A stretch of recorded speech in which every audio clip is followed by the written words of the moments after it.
So very good morning. आज अपना जो लेक्चर रहने वाला है वो बात करेंगे एमएससी प्रीवियस ईयर जूलॉजी के कुछ इंपॉर्टेंट क्वेश्चंस की अपन बात करने वाले हैं। तो देखिए, पहला नंबर का जो पेपर है वो आ जाता है बायोसिस्टमेटिक्स एंड टेक्सोनोमी वाला जो पेपर है, इसको अपन डिस्कस करेंगे। इसके बाद नंबर वाइज सारे पेपर अपन लेते चलेंगे।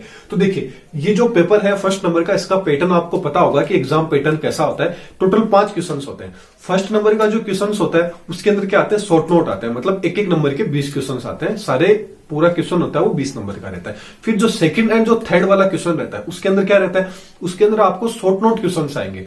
उन शॉर्ट नोट को क्या करना है, आपको बताना ए बी सी डी तक आ सकते हैं। फिर जो फोर्थ नंबर का और जो फिफ्थ नंबर का क्वेश्चन रहता है उसके अंदर उस क्वेश्चन में क्या रहता है, एक बड़ा क्वेश्चन आता है। लेकिन 90% तक यही रहता है कि एक बड़ा ही क्वेश्चन आएगा। लेकिन कभी कभी क्या होता है, उसके अंदर भी शॉर्ट नोट दे दिया जाता है, तो 2 क्वेश्चन उसके अंदर आपको दे दिए जाते हैं। तो ये कुछ क्वेश्चन है जो बार बार रिपीट होते हैं, उन्हीं को अपन लेके चलेंगे आज इस वीडियो के अंदर, इस लेक्चर के अंदर।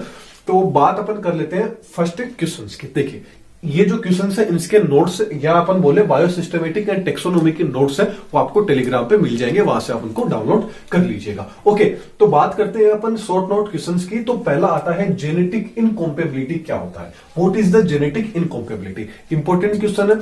फिर बात कर लेते हैं आईसीजेडएन। आईसीजेडएन क्या है, इसको एक्सप्लेन करना है। फिर सेन एंड विनर इंडेक्स क्या होती है, इसको एक्सप्लेन करना है। फिर बिहेवियरल टेक्सोनोमी क्या होती है, इसको क्या करना है भाई, एक्सप्लेन करना है। उसके बाद आ जाता है हिस्टोरिकल रिज्यूम ऑफ सिस्टमेटिक्स क्या होता है, इसको आपको एक्सप्लेन करना है। फिर टाइफिकेशन क्या होता है, व्हाट इज द टाइफिकेशन, एंड इसके जो टाइप्स हैं वो भी आपको पढ़ना है, डिटेल के अंदर पढ़ना है टाइफिकेशन। फिर आ जाता है बायोलॉजिकल स्पीसीज कॉन्सेप्ट क्या होता है, इसको भी एक्सप्लेन करना है। अब ये जो शॉर्ट नोट वाले जरूर नहीं है शॉर्ट नोट ये, क्योंकि ये बड़े क्वेश्चंस भी आपको पूछ लिया जाता है, इनके साथ एक क्वेश्चन और ऐड कर दिया जाएगा। तो ये जो क्वेश्चन है ये आपको ऐसा नहीं है कि इन्हीं के अंदर भी आप काटा छाटी कर लो, क्योंकि ये जो क्वेश्चन है ये पहले से ही बहुत बार रिपीट हुए हुए, तो चांस है कि ये क्वेश्चन फिर से रिपीट हो सकते हैं। नेक्स्ट, अब बड़े वाले क्वेश्चंस की बात करें तो डाइवर्सिटी एंड इकोसिस्टम प्रोसेस क्या होता है, इसको आपको बताना है, इसको एक्सप्लेन करना है। फिर आ जाता है टाइप्स ऑफ लीनिएज चेंज क्या होता है, इसको क्या करना है भाई, आपको बताना है।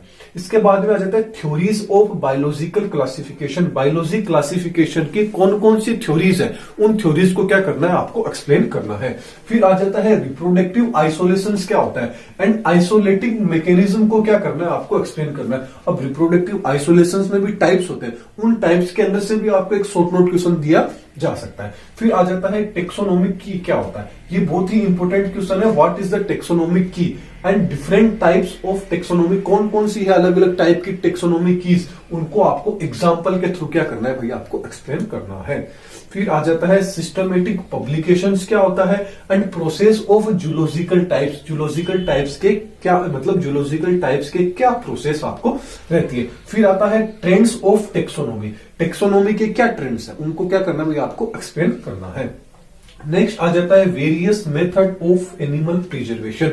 एनिमल को प्रिजर्वेशन करने की कौन कौन सी मेथड द्वारा अपन किसी एनिमल को प्रिजर्व कर सकते हैं, ये भी वेरी इंपॉर्टेंट क्वेश्चन है। फिर आ जाता है taxonomic characters and it's importance, की टेक्सोनोमिक कैरेक्टर्स क्या होते हैं और इनके इंपोर्टेंस क्या है, इनको आपको बताना है। बायोडाइवर्सिटी इंडेक्स क्या होती है, इसको भी क्या करना है भाई, आपको एक्सप्लेन करना है।